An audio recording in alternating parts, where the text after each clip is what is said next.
जय श्री कृष्णा। राधे राधे मित्रों।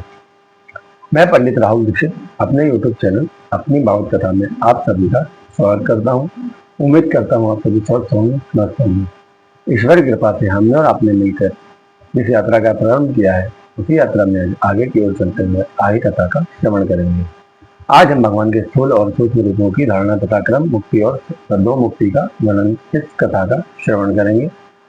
बंधु, अगर अभी तक आपने हमारे यूट्यूब चैनल को सब्सक्राइब नहीं किया है, कृपया करके उसको सब्सक्राइब कर दीजिए ताकि आने वाली वीडियो की अपडेट आपको पहले से ही मिल जाए और आप इसी तरीके से आनंद मग्न होकर प्रभु की रस भरी कथाओं का श्रवण कर सकें और उसका आनंद ले सकें। और कथा पसंद आए तो उसे लाइक भी करें। चलिए चलते हैं कथा में। वक्रतुंड महाकाय सूर्यकोटि समप्रभा निर्विघ्नं कुरु मदेव सर्वकार्येषु सर्वदा।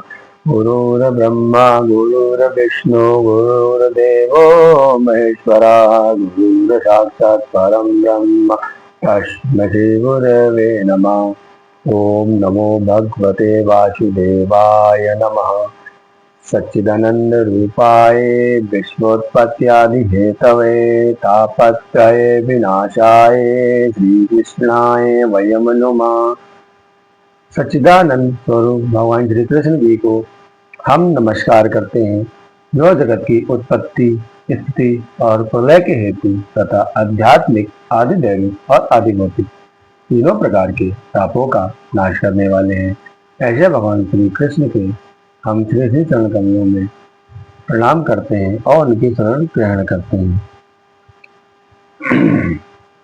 बंधु, चलिए वासुदेव भगवान श्री कृष्ण जी का ध्यान करते हुए और श्री सुखदेव मुनि जी को प्रणाम करते हुए कथा की ओर आगे बढ़ते हैं। एवं पुराधारणयात्म योनिनष्टां स्मृतिं पृथव्यरुध्यस्तात तथा सर्जेदमो मोघदृष्टियथाप्ययात् प्राज्ञ व्यवसाये बुद्धि। व्यास नंदन श्री सुखदेव जी कहते हैं, परीक्षित, प्रलय काल में विलुप्त हुई सृष्टि विषयक स्मृति को ब्रह्मा जी ने सृष्टि के प्रारंभ में इसी धारणा से प्रसन्न हुए भगवान से प्राप्त की थी। इससे उनकी दृष्टि अमोघ और बुद्धि निश्चयात्मक हो गई। तब उन्होंने इस जगत की पूर्ववत रचना की। साधक पुरुष जब इस शरीर का त्याग करना चाहे तब देश और काल में मन न लगाए। स्थिर आसन में बैठकर प्राणों को जीतकर मन से इंद्रियों का संयम करे। ज्ञान दृष्टि से चित्त की वासना को नष्ट कर दे। एड़ी से अपनी बुधा को दबाकर स्थिर हो जाए। फिर बिना घबराहट के प्राण वायु को षट चक्र भेदन की रीति से ऊपर ले जाए।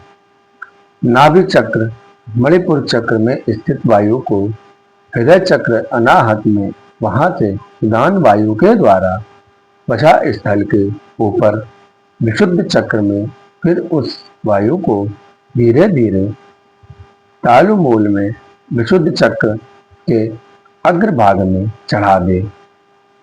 फिर दो आंख, दो कान, दो नसाछिद्र और मुख, इन 7 छिद्रों को रोक कर उस तालु मूल में स्थित वायु को भवों के बीच आज्ञा चक्र में ले जाए।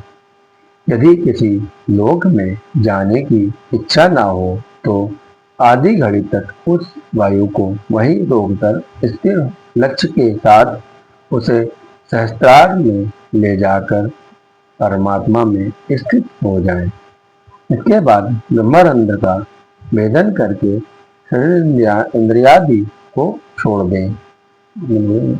नंदन श्री सुखदेव जी कहते हैं, राजन, ब्रह्मलोक में जाने की इच्छा वाला साधक सिद्धि प्राप्त करके आकाशचारी सिद्धों के साथ विचरण करने की इच्छा हो या त्रिगुणात्मक ब्रह्मांड के किसी भी प्रदेश में विचरण की इच्छा हो तो उसे मन और इंद्रियों को साथ ही लेकर शरीर से निकलना चाहिए।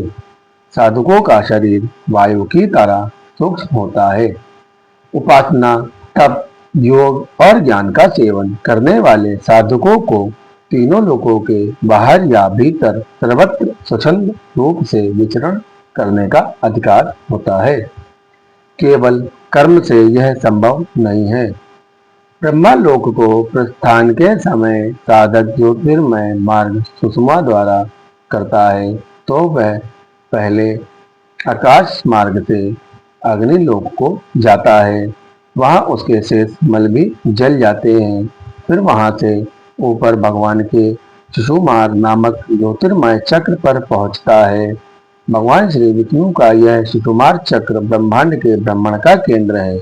उसको पार कर वह अत्यंत सूक्ष्म शरीर से अकेला ही महरलोक में जाता है। उसमें ब्रह्मवेता लोग कल्प पर्यंत विहार करते हैं।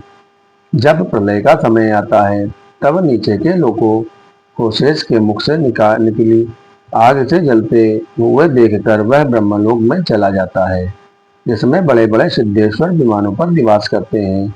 उस ब्रह्मलोक की आयु ब्रह्मा की आयु के समान ही दो परार्ध की है। वहां पर शेष दुख, बुढ़ापा, मृत्यु, उद्योग और भय आदि कुछ भी नहीं है।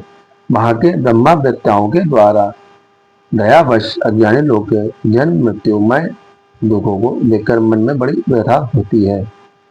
सत्य लोग में पहुंचने के बाद वह साधक निर्भय अपने सूक्ष्म शरीर को पृथ्वी से मिला देता है। फिर 7 आवरणों का भेदन करता है। पृथ्वी रूप से जल को, जल रूप से अग्निमय आवरणों को प्राप्त होकर वह ज्योति रूप से वायु रूप आवरण में आ जाता है और वहां से समय पर ब्रह्मा की अनंतता का बोध कराने वाले आकाश रूप आवरणों को प्राप्त करता है। इस प्रकार स्थूल आवरणों को पार करते समय उसकी इंद्रियां भी अपने सूक्ष्म अधिष्ठान में लीन होती जाती हैं। घ्राणेन्द्रियां गंध तन्मात्रा में, रस तन्मात्रा में, क्षेत्र रूप तन्मात्रा में, त्वचा स्पर्श तन्मात्रा में, श्रोत्र तत्व तन्मात्रा में और कर्मेंद्रियां अपनी अपनी क्रिया शक्ति में मिलकर अपने अद्भुत रूप को प्राप्त हो जाती हैं। इस प्रकार वह साधक पंचभूतों के स्थूल सूक्ष्म आवरणों को पार करके अहंकार में प्रवेश करता है। वह सूक्ष्म भूतों को तामस अहंकार में, इंद्रियों को राजस अहंकार में तथा मन और इंद्रियों के अधिष्ठाता देवताओं की को सात्विक अहंकार में लीन कर देता है। इसके बाद अहंकार के सहित लय रूप गति के द्वारा महत्व में प्रवेश करके अंत में समस्त गुणों के लय स्थान प्रकृति रूप आवरण में जा मिलता है। महाप्रलय के समय प्रकृति रूप आवरण का भी लय हो जाने पर वह योगी स्वयं आनंद स्वरूप होकर अपने उस निवारण के रूप से आनंद स्वरूप शांत परमात्मा को प्राप्त हो जाता है। इस प्रकार यहाँ पर आने वाला साधक भगवानमय होने के कारण पुनः संसार में वापस नहीं जाता। राजन, इस प्रकार सदो मुक्ति एवं क्रम मुक्ति दोनों यही है। व्यास नंदन श्री सुखदेव जी कहते हैं, राजन, भगवान श्री ब्रह्मा जी ने सारे वेदों का 3 बार अनुशीलन करके अपनी बुद्धि से यही निश्चय किया कि जिस भी साधन से भगवान श्री कृष्ण के प्रति अनन्य प्रेम प्राप्त हो वही सर्वोत्तम धर्म है। मनुष्य को चाहिए कि सब समय और सभी स्थितियों में अपनी संपूर्ण शक्ति से भगवान श्री हरि विष्णु जी का ही श्रवण, कीर्तन और स्मरण करें। भगवान के भक्त आत्मस्वरूप भगवान की कथा का अमृत बांटते ही रहते हैं। जो इस कथा अमृत को सुनते रहते हैं उनका हृदय विषय रूपी से रहित हो जाता है और वह पवित्र हो जाता है। फिर उनको भगवान श्री कृष्ण के चरणों में शरणागति प्राप्त हो जाती है। वंदिये भागवते आत्मना सतां कृतामतं भ्रमन् पुटेषु सम्प्रतं पुनन्दिते विषया विदूषिताशयं भजन्ति तच्चरण सरोरुहान्तिकम्। बंधुओं, आज की कथा को हम यहीं पर विश्राम देते हुए कल पुनः आगे कथा का श्रवण करेंगे। हम सभी को श्री भगवान से किसी न किसी साधन या माध्यम के द्वारा उनसे जुड़े रहना चाहिए ताकि हम उनकी कथा का श्रवण कर सकें, उन पर अपना चित्त स्थापित कर सकें और अपनी आत्मा को उस परमात्मा परम पिता में तल्लीन कर सकें। हमें उनके गुणों का, उनकी कथाओं का, उनके नाम का, उनके सत्संग का सदैव सहारा लेकर उनका ही ध्यान, चिंतन करते रहना चाहिए और गौ की सेवा भी अवश्य करनी चाहिए।